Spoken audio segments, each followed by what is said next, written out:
நிறைய பேருக்கு பிசாசின் கட்டுல இருக்கும் போதே ஆசீர்வாதமா இருக்கணும்னு நினைக்கிறீங்களா? அது முடியாது. ஆண்டவர் முதல்ல உங்களை விடுதலை ஆக்குவார். விடுதலை ஆக்கின பிறகுதான் மகிமை. பல ஆண்டுகளாக குழந்தை பாக்கியம் இல்லைன்னு சொல்லிட்டு ஒரு சிஸ்டர் வந்தா. ஜப நேரத்துல அவர்களுக்குள்ள இருந்து பயங்கரமான ஆவி அலக்கழித்து வெளியே வந்தது. அதுக்கு பிறகு அவர்களுக்காக ஜெபித்து அவங்க சொன்னாங்க, எனக்கு பல வருஷமா குழந்தை இல்லை பாஸ்டர். ஜெபம் பண்ணி அனுப்பிட்ட பிறகு எனக்கு ஒரு 3 மாசம் கழிச்சு போன் பண்றாங்க, பாஸ்டர் நான் கன்சீவா இருக்கிறேன், இது 3வது மாதம். இப்போ அந்த சிஸ்டர் பூரணமா விடுதலை ஆனாங்களா? இல்ல. நான் சொன்னேன், நீங்க போங்க, திரும்ப வரணும், உங்களுக்கு விடுதலை இன்னும் ஆகல, நீங்க பூரணமா விடுவிக்கப்படும். அவங்க அதுக்கு பிறகு போனவங்க கன்சீவ் ஆயிட்டாங்க. 3 மாசத்துக்கு மேல தாண்டிடுச்சு. இப்போ குழந்தை 7வது மாசத்துல டெலிவரி ஆயிடுச்சு. Immatured baby. குழந்தைக்கு அந்த லங்ஸ் எல்லாம் சரியா ஃபார்ம் ஆகல, இன்னும் சில உறுப்புகள் அவயங்கள்லாம் இன்னும் ஃபார்ம் ஆகல. குழந்தை பிறந்துடுச்சு. ஹாஸ்பிட்டல்ல இருந்து போன் பண்றாங்க, பாஸ்டர் குழந்தை பிறந்துடுச்சு, டாக்டர்ஸ் வந்து 50-50 50% பிழைக்கலாம், 50% கேரண்டி கொடுக்க முடியாதுன்னு சொல்லிட்டாங்க. இந்த மாதிரி சூழ்நிலை. சரியா ஒரு வாரம் கழிச்சு அந்த குழந்தைக்கு உடம்பெல்லாம் ஃபங்கஸ் ஃபார்ம் ஆகி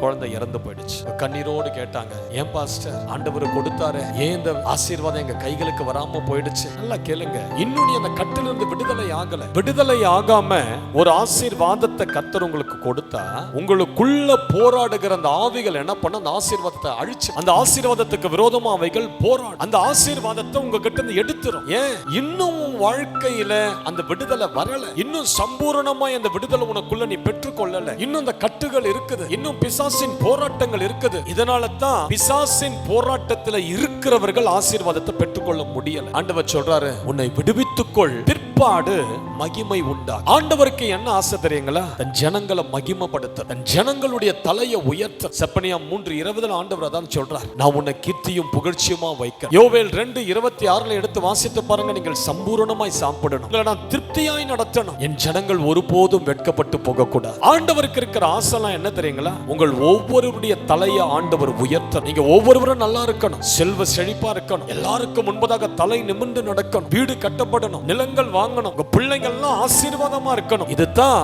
கர்த்தர் உங்கள் மேல வைத்திருக்கிற அவருடைய திட்டம்.